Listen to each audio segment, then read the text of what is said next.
Today we're going to talk about 5 mistakes that new ferret owners make. So, mistake number 1 is not giving your ferrets enough attention. Your ferrets bond deeply with you, and while they may not be as affectionate as dogs, they will still get sick and depressed if they don't see you.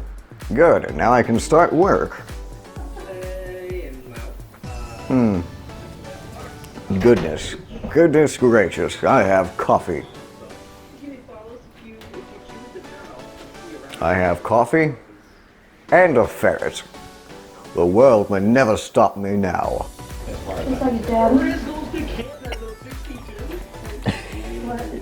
Just like his dad. The second mistake is not giving your ferrets enough time out of the cage. Ferrets on average need about 4 hours out of the cage for them to be happy and healthy animals. Now, whether you break those 4 hours up into 2-hour segments or there's 4 1-hour segments, that's up to you, but try and strive for 4 hours or let them be free roam. You can see here, Jack is not interested in filming this whatsoever. I mean, look at that face. Look at it, that face. He is so done with this. All right, fine, you can go. And regarding the cage, the third mistake new ferret owners make is having a cage that's too small for a ferret. I believe where a lot of people get a bad impression of ferrets is that they'll find a ferret that's been at a pet store in a hamster cage. And hamsters, those cages aren't good for hamsters either. Say hello, Peanut. And certainly they are terrible for ferrets. Ferrets are creatures that love to explore. They love to go on adventures. And putting them in a tiny cage that is too small for a hamster is just going to make them so angry, upset, and depressed. And so it's no surprise that ferrets get that way when they're in such a small cage. This is my sister's hamster, by the way. Say hello, Peanut. The fourth mistake is feeding your ferret anything that isn't meat.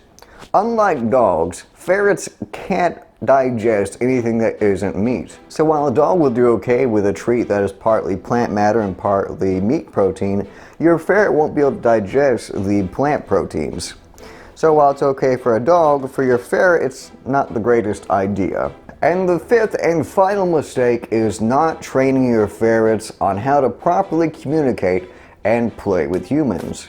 Your ferrets will naturally play pretty rough with other ferrets because other ferrets are used to playing rough and they can take it. They don't mind playing rough. But human skin is a little more sensitive than ferret skin. And so teaching them to play properly with humans and to interact properly with humans is something that you have to do, because otherwise they'll come up and bite you to get your attention, because that's what they do with other ferrets. And so teaching your ferrets how to have proper manners and being the most etiquette and proper ferret is something that you should do. Anyways, guys, I'm Jacob Cook. Now, we have a new newsletter, so if you'd like to be signed up for the Captain Jack Ferret newsletter, click the link in the description down below. Each week you'll get cute pictures, my thoughts on all things ferrety, and perhaps some things from the 1950s.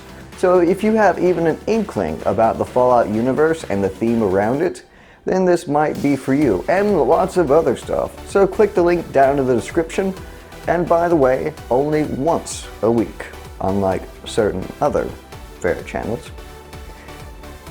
And guys, I will see you next time.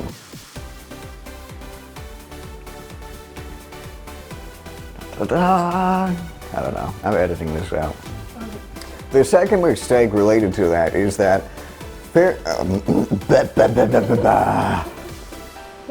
this happens a lot. And Jack has just escaped the building.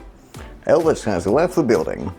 All right, I think Peanut's had enough of this. Yeah, you kept on scaring her with your breath.